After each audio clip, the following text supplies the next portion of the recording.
What's up, my Moon Tribe? I'm Haley, and welcome back to Moon Tribe Tarot.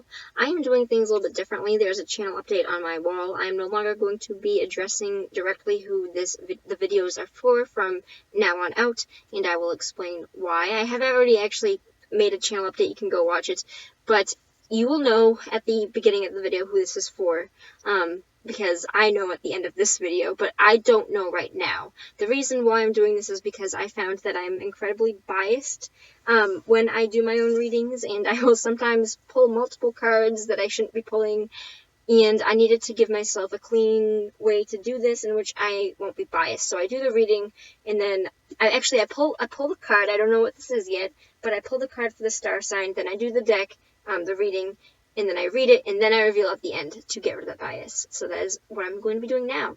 I've already pulled you your cards off camera, Moon Tribe. These are general messages only, which means take what resonates and leave behind what doesn't. If you'd like to book a personal reading with me, you can find all the information how to do so in the description box down below. Let's get right on with it. In the basis, the Nine of Pentacles represents somebody that is, something urged me to say alone. She is somebody that is a badass, queen-ass bitch. She is somebody that don't need no type of man kind of person. And she is the kind of person that is abundant. She has wealth and material coming in. She is somebody that understands how to save up. She understands how to save up on something, and she understands goal achievement. She is somebody that has goal achievement and goal success. Am I losing my voice? Excuse me, I think I need like water or something. But she is somebody that understands that's okay. I don't want to say that she knows it's okay to be alone, but for some of you it might be like that. More so, she is somebody that is good at goal achievement. She is very bountiful, and she is of a higher power. She is somebody that understands that her abundance and her fulfillment come from her only, in that kind of sense.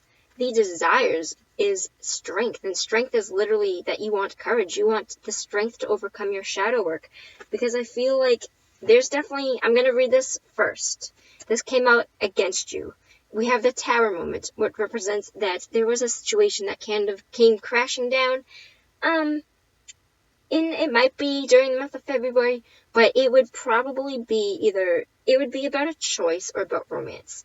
And it is directly correlated to something shaking up your table. It is somebody coming out with a truth about a situation, having your ground shaken a little bit, and kind of you leaving with things kind of a broken mess, and trying to put things back together and trying to start things off again, because the success has kind of been tampered with. So the Tower moment is kind of this moment that comes in and it kind of shocks us. For some of you, it might be I don't want to say overthinker card, but for some of you, it might be a very dramatic card, because I don't get that for everything. But for some of you, it might be an overthinking, not an overthinking. There's definitely some sort of loss. There's definitely some sort of disaster that has happened. Either it's happening now or it has recently happened. But this would be recent, and it wouldn't be that far back in the past.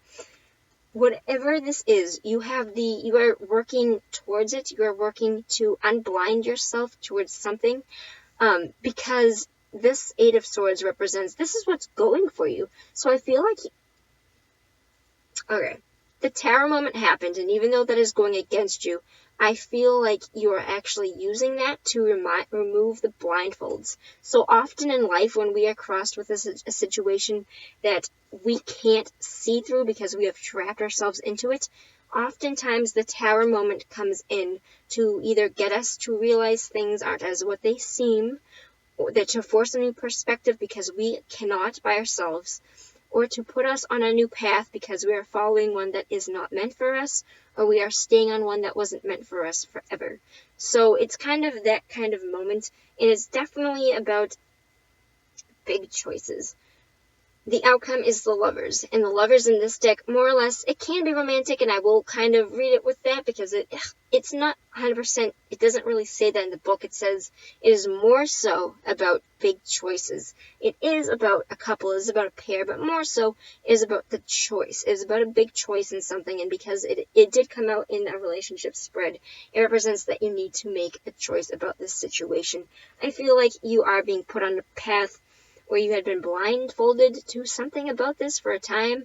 And even though the tower is going against you, I also feel like at the same time it's actually going for you. Like, what is going for you is that you're having this blindfold removed. I feel like you are going to start seeing the truth, and that might be the tower moment, where you are going to see the truth as the truth is. It will lead you to needing to make big decisions, and that might feel like a bit of a, like, oh my god, that like shook up my world a little bit. It might feel like that, and I kind of strongly think that's what that is. I really resonate with that. I'm gonna pull one more card for advice for you. We don't know who it is yet. I'm gonna wait. I'm gonna wait a little bit. I want to have the advice. Actually, where does this go for this moon tribe? Where does this go? Where's the outcome go? I know. Okay, so the Ace of Cups. There's either going to be an apology, a new wellspring of love, or an offer given in love. It is new emotion, or is any sort of emotion that makes you happy. So when you make this choice, it is directly going to be correlated off of something that makes you happy, and it might be starting again for a second chance with someone or something. It represents apologies. It represents healing. This is a really good...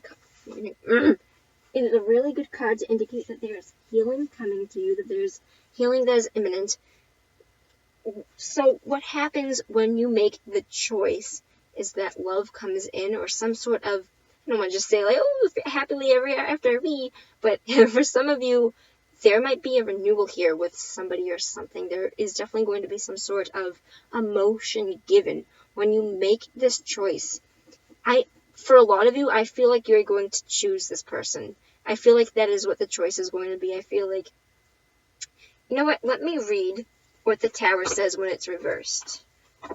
Because a lot of you are going to end up actually choosing love. Let's see, the tower.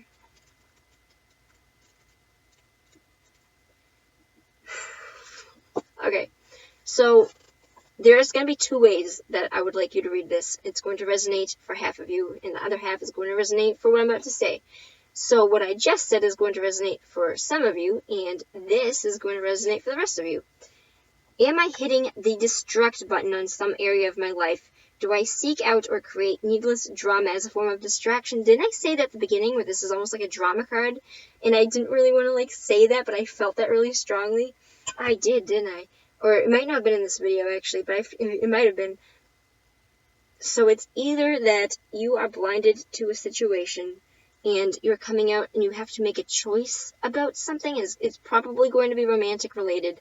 And the idea here is that it is something that you had been blinded to, and this truth had come out, or maybe not so much a truth, but this situation, you're seeing things in a different way because the blindfold is being removed from you, and that's kind of like a shock kind of moment.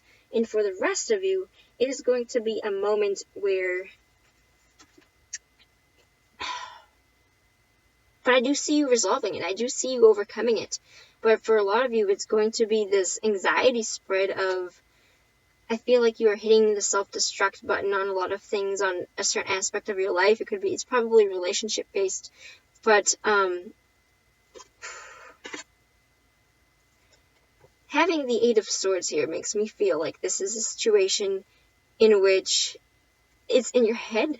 Like, a lot of you, it's going to be in your head. I feel like the problems that you create, I feel like this is going to be strictly a problem that you create, because we did get needing to overcome our demons. So for a lot of you, this is going to be a spread about overcoming your demons and realizing what it is that you're hitting the self-destruct button on, making that choice to reciprocate love, to have that love. Whatever way you want to play this, new emotion is coming in regardless. Whatever this is, whoever this is, but I definitely feel like it is a choice that is going to be made because a revelation of thinking because of something that either happened or something that is allowing you to think more freely. And I would like to see who this is. Sagittarius. Alright, Sagittarius, that is your general message for February 2020. Take care. That is all your advice. I see you working it out. I do see that the choice is going to be leading you on the path to new emotional fulfillment. fulfillment, new emotional fulfillment, and there is going to be some sort of connection to be made here. Kind of don't hit the panic button just yet and try to get the bigger picture before you jump into assumptions about the things that are in the state of your head. And that is all. Take care, Sag. I love you. Peace out. Bye-bye.